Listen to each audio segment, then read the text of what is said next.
Hello, this is Miss Pat from San Luis Public Library. This week in Science Scouts, we're going to learn a little bit about coding and sending secret messages, but it's actually called cryptography. We're also going to learn a little bit of history, even though we're Science Scouts. We're going to learn about a couple of presidents. Right, so the book we're going to read today is called Abe Lincoln's Hat. He was our 16th president. And when we learn about cryptography, we're going to talk about Thomas Jefferson. He was our third. So Abe Lincoln's Hat is by Martha Brenner. Abe Lincoln didn't have much money, but when he became a lawyer, he wanted to look his best. He bought a long black coat and a tall black hat. Every day, Abe wore his hat to his new job. People noticed the tall man in the tall hat. He was friendly to everyone. When they needed a lawyer, they remembered him. Abe lived in Illinois. His state was mostly wilderness. Then more and more settlers came. They built houses and farms and new towns. Sometimes they didn't get along. They argued over land and animals and money. Lawyers like Abe could help people settle their arguments. They could help people get a fair trial in court. Abe Lincoln was a smart lawyer. People came to him with all kinds of problems. He helped them all. But he had one problem himself. He forgot to answer letters. He forgot where he put important papers. A good lawyer cannot forget. Abe wanted to be a good lawyer, but he was not a good paper keeper. What could he do? Look at all those papers all over. Abe had an idea. His tall hat. He could push letters deep inside it. He could stuff notes into the leather band. When he took off his hat, the papers would remind him what he had to do. The idea worked most of the time. One day, some boys played a trick on Abe. They tied a string across the street. They strung it way up high. Everyone in town could walk under it. Everyone except Abe. When Abe walked down the street, the string knocked off his hat. Papers flew everywhere. He bent over to pick them up. The boys ran out of hiding and jumped all over him. Abe laughed. He was not mad at the boys. He liked a good joke. But the trick did not stop him from carrying papers in his hat. Once, a lawyer sent Abe a letter. Abe stuck it in his hat. The next day, Abe bought a new hat and he put away his old one. Weeks later, the lawyer wrote again. Why didn't you answer my letter? Then Abe remembered. The letter was still in his old hat. Many towns in Illinois had no lawyers and no judges. So every spring and fall, a judge and some lawyers traveled from town to town. Abe went too. He packed his hat with papers, his checkbook, and a handkerchief. At the head of the parade of lawyers rode the judge. No one could miss him. He weighed over 300 pounds. 2 horses pulled his buggy. Abe's horse was skinny and slow. His name was Old Buck. Abe and Old Buck traveled lonely country roads in the snow, in the rain, in the mud. Traveling made Abe very tired. He dreamed of a soft bed and a good meal. But the lawyers had to stay at poor country inns. The food was bad. The rooms were cold. The beds were crawling with bugs. And the lawyers had to share beds, except for the judge. He had his own bed. Early in the morning, the courthouse bell would ring, and Abe hurried to court. Pigs lived under one courthouse. Abe had to talk loudly over the grunts and squeals. People came from near and far to hear Abe. He made trials easy to understand. He told jokes and stories. People said he could make a cat laugh. Once, Abe whispered a joke to another lawyer. The lawyer laughed out loud. Quiet, the judge yelled. "You are fined $5. When the trial was over, the judge asked to hear the joke. He laughed as hard as the lawyer. "That was worth $5, he said. "Forget the fine." At another trial, two men argued over who owned a young horse. Each said that he owned the mother of the colt. Abe led everyone outside, and he put the two grown horses on one side of the lawn, and he held the colt on the other side. Then he let the colt free. It headed straight to its real mother.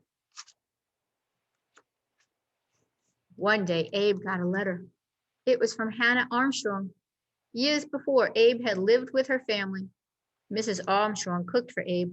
She sewed up the holes in his pants. Now she begged Abe for help. Her son Duff was in jail for murder. Abe did not stick this letter in his hat. He wrote back right away, "Of course I'll help you." Duff had been in a big fight.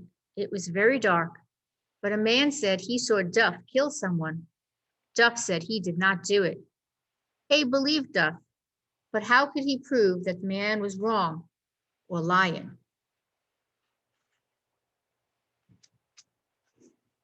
"How could you see in the dark?" Abe asked the man. "The moon was full," the man said. "It was bright as day." "Are you sure the moon was full?" Abe asked again and again. "Yes," the man repeated. Then Abe held up a famous book of facts. It said there was no moon that night. Now no one believed this man anymore, and the judge set Duff free. Abe believed slavery was wrong. His state had laws against it, but the laws were not clear. Many blacks were still treated like slaves. Nance was one of them. She worked for a storekeeper who sold her to another man. This man treated Nance badly, so she would not work for him. Abe argued for Nance in court. "Illinois was a free state," he said. "All its people are free, whatever their color." The judge decided Abe was right.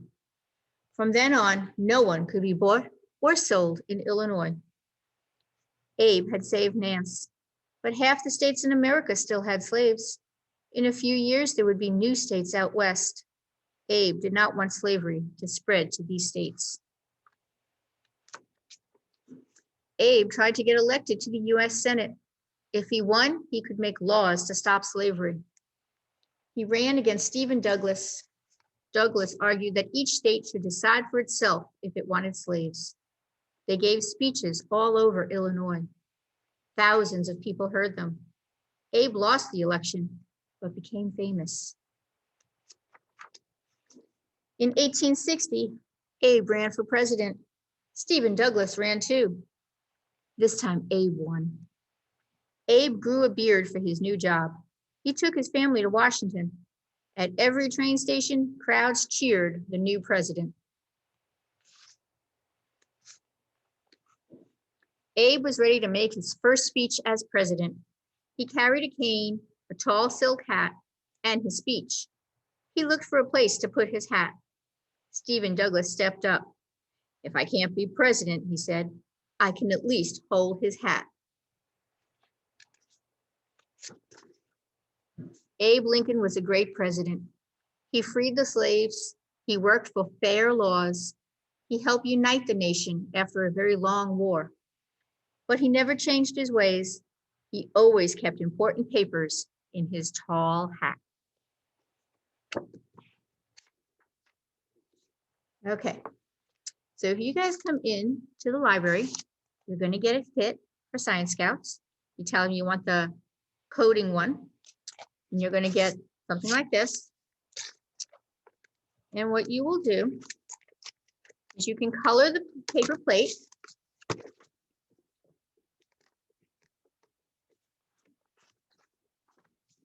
All right, so all I did was color the outside part of my paper plate. I poked a hole in the middle. You're going to cut out your two. Right, there are two of these. You're going to cut out two. The little one goes on top of the big one. You can put a paper clip on. Right through the middle, you'll have a nice little bracket. Okay, this is the bracket, the little gold thing. So you put it through. You put it into the middle of your plate. And you spread the back. Okay. Well, you can't do this vertically. Sorry. All right. And you spread the back so it's not going to come off. Okay. This makes it look good. But really, you don't have to have it spin. You just want it to be able to move. Now, my code, and let's talk a little bit more about codes before I show you any more on how to use this. Okay. We are going to, so we're going to talk about cryptography today. Cryptography is the study of ways to have a secure communication. Secure means nobody else knows what you're saying, right? Or what your message is. Now the word cryptography, cryptos is a Greek word. It means hidden. Graphene is also a Greek word. Okay, it means writing. So hidden writing means you guys can write a message, but nobody's really going to know what it is. So the oldest cipher comes from ancient Egypt, and it's dated back to 1900 BC. But Julius Caesar, who was a Roman ruler, he also used it to send messages to his generals. Okay, so this is ancient Egypt, ancient Rome. The word itself comes from Greece. All right, 3 big words you got to know besides cryptography. Encryption is when you put the message into code. And I'm going to give you guys a code. Decryption is what you guys are going to have to do. You're going to figure out what the message is using the code. And the cipher is the secret system of writing. So this is going to be my cipher wheel. Okay, this is the secret system that I used to write my code and that you're going to make and use to decrypt my message. Okay, but the first example we talked about was found in an Egyptian tomb. Okay, they wrote in hieroglyphics and they had normal symbols. The first one in the tomb, though, had other symbols. They were using different symbols. So that was how they were encrypting it. The wheel cipher, that's what this is. This was invented by Thomas Jefferson in 1795. It did not become very well used until about 100 years later in 1895. He was president, though, from 1801 to 1809, so he was using this beforehand. He was using this during the American Revolutionary War. He was also using this when Lewis and Clark went on their exploration for the Louisiana Purchase. Okay, so he used codes to communicate when he was president during the war. By the way, did you know that Lewis and Clark also saw the Aurora Borealis? Those of you guys that are involved with the winter reading program, okay, that was the theme for this program. The winter reading is the Northern Tales, and they got to see the Aurora Borealis even though they were in the United States and not in Canada. Right, you'll learn about that in a couple of weeks.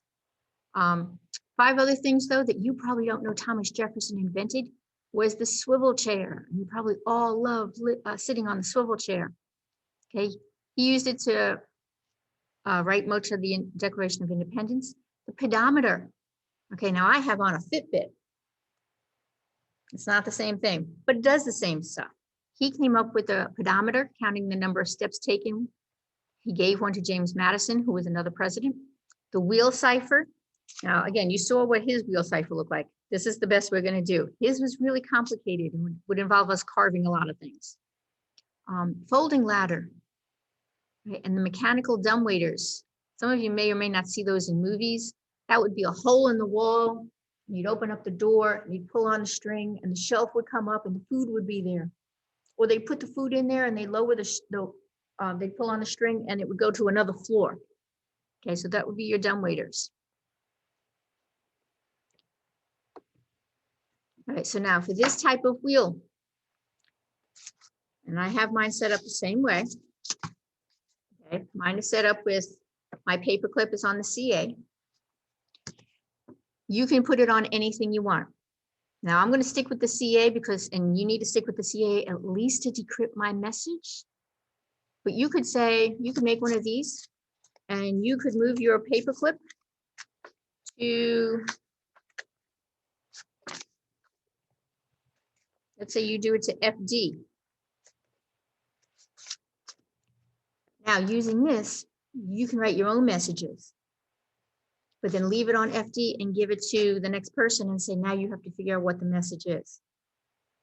Or if they don't have, if you don't give them the paperclip and you take the paperclip off, it's going to be really hard for anybody to figure out what your message is. It's going to take them a really long time, right? That's why this was a code. But like I said, mine was on CA, just like this guy. And doing that, okay, you use the letters on the inner circle. So their example is February. So if I find the F on the outside,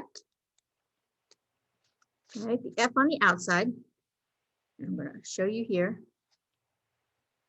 what they wrote down was D. February is FE. So there's E. So now they got DC. And this is how they're going to write February. So you're going to spell the words on the outside, using the outside part of whatever your message is. You want to write your name. Okay, so my name is Miss Pat. So I would look at the P. Well, there's an N. And I'd find the A on the outside. There's a Y. So now, so far, instead of P-A-T, my name is N-Y. And it's going to be N-Y-R. That's how we would spell Pat.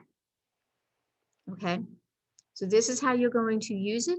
The code is actually in there. And also inside of your paper, right? Also inside of your little kit, aside from the directions on how to do it, folded sheet. Okay. The folded sheet gives you the directions on the top, but it also says, and it gives you the example, but then it says use the following using the letter C, just like I said. And then I got 3 sentences here. All right, now I'm going to have a prize for the first person to bring it in that solves it. Okay, I'm going to have one at the desk.